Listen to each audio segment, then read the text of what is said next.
What if I told you some of the fiercest power players of the classic Maya world were queens? They negotiated wars, led rituals, and reshaped cities from the rainforest to the great limestone plains.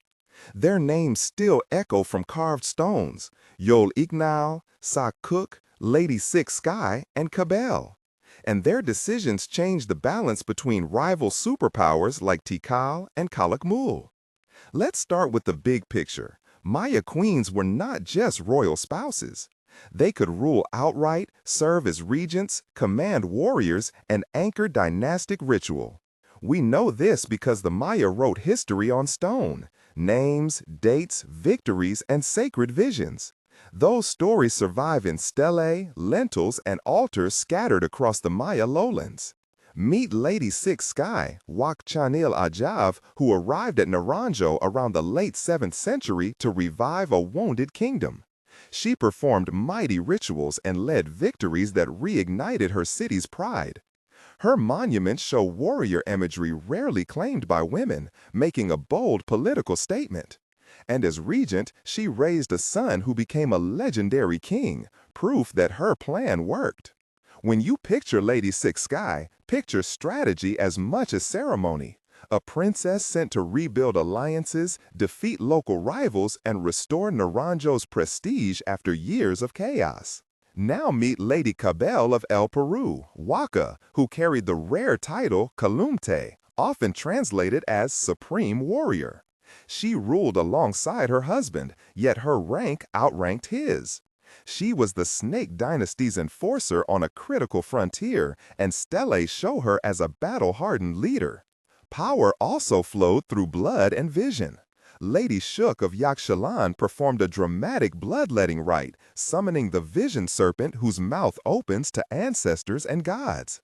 That public ritual validated her husband's rule and their city's destiny. Let's jump to Palenque, where queens anchored a dynasty during crisis. Lady Yol Ignal took the throne in the late 6th century, guiding the city through war and defeat without losing its lineage. Her resolve kept Palenque alive when enemies pressed hard.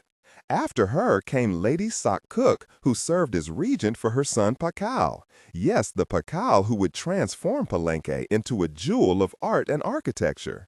She didn't just hold the chair, she staged crucial ceremonies, placed loyal nobles, and then handed power to a prepared heir. That is textbook statecraft.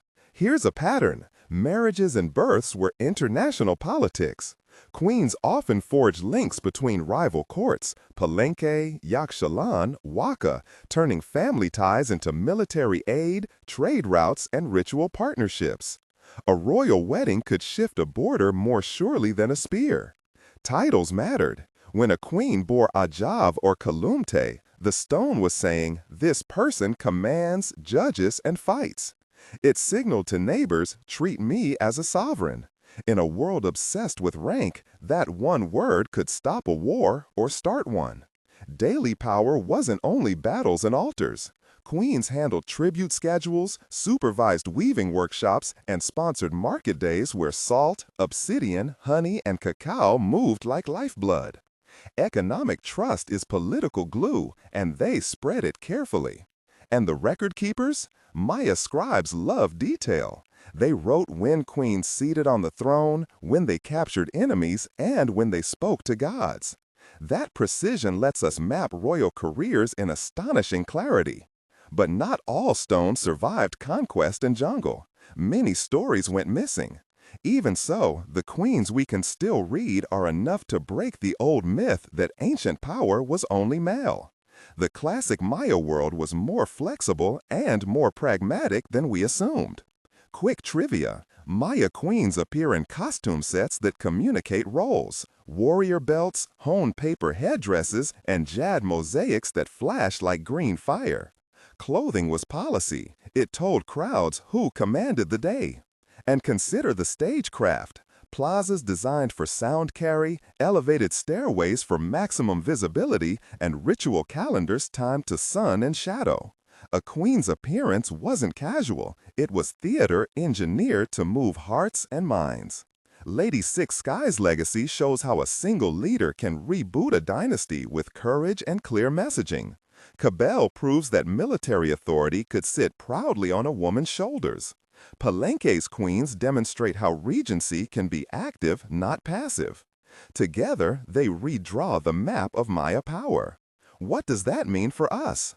Leadership looks different in different cultures, yet effective leadership always mixes ritual, communication, and real results. The queens who changed kingdoms mastered all three. They spoke to gods, they spoke to rivals, and they spoke to their own people.